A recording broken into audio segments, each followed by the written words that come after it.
ചേട്ടൻ്റെ കത്ത്. Peer group എന്ന വ്യാജദൈവം.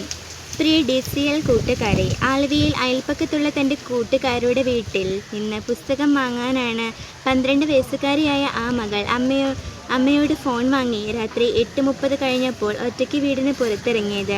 എന്നാൽ അവൾ കൂട്ടുകാരുടെ വീട്ടിലും എത്തിയില്ല, അമ്മയുടെ അരികിലും എത്തിയില്ല. ആദ്യ കയറിയ അമ്മ വിവരം പോലീസിൽ അറിയിക്കുന്നു. സമർത്ഥരായ ആലുവ പോലീസ് കേസ് അന്വേഷിക്കുന്നു.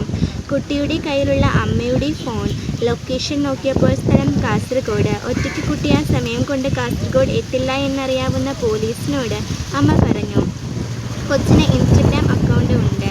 12 വയസ്സുകാരിയുടെ ഇൻസ്റ്റഗ്രാം പരിശോധിച്ച പോലീസ് ഞെട്ടി. ചെറായി ബീച്ചിൽ ഐസ്ക്രീം കച്ചവടം നടത്തുന്ന 26 വയസ്സുള്ള കൊല്ലംകാരനുമായി 12-കാരിയുടെ ചാറ്റിംഗ് കണ്ട പോലീസ് പോലും അന്തം വിട്ടു. ജാഗ്രതയോടെ കുട്ടിയെ കണ്ടെത്താൻ ആലുവ പോലീസ് സ്വന്തം വാഹനത്തിൽ യാത്ര ആരംഭിച്ചു. ആലുവ, കാസർഗോഡ്, മംഗലാപുരം, ഗോവ വഴി മുംബൈയിലെ ധാരാവിയിൽ, അവിടെ നിന്നും ഡൽഹിക്ക് പോകും വഴി പൂനെ റെയിൽവേ സ്റ്റേഷനിൽ വെച്ച് കൊച്ചിനെയും ബെസ്റ്റിയെയും പോലീസ് പൊക്കി. കൊച്ചിൻ്റെ ഇൻസ്റ്റയിലെ ബെസ്റ്റിക്ക് പോസ്കോ കേസിൽ അറസ്റ്റും റിമാൻഡും.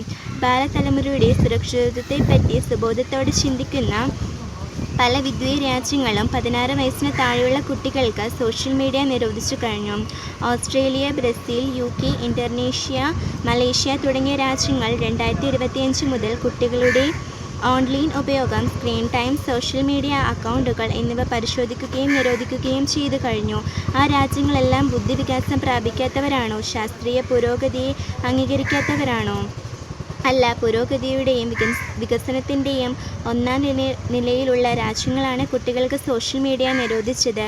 പ്രിയ കൂട്ടുകാരെ, ഈ അടുത്ത കാലത്തെ ചില കൂട്ടുകാരുടെ സ്വഭാവവും പെരുമാറ്റവും മാതാപിതാക്കളെയും മുതിർന്നവരെയും ഏറെ ആകുലചിതരാക്കുന്നുണ്ട്. ആരാണ് എൻ്റെ യഥാർത്ഥ കൂട്ടുകാർ എന്ന സത്യം വീട്ടിൽ പറയാത്ത കുട്ടികളുടെ എണ്ണം കൂടുകയാണ്.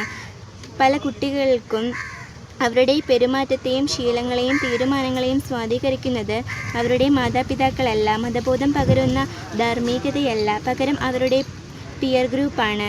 സമപ്രായക്കാരായ കൂട്ടുകാരാണ് പല കുട്ടികളുടെയും ദൈവങ്ങൾ. മുമ്പ് മാതാപിതാക്കൾ പറയുന്നത് ദൈവം പറയുന്ന പോലെ മക്കൾ കേട്ടിരുന്നു. ഇന്ന് പിയർ ഗ്രൂപ്പാണ് പലരുടെയും ദൈവം. സോഷ്യൽ മീഡിയയാണ് ദൈവം.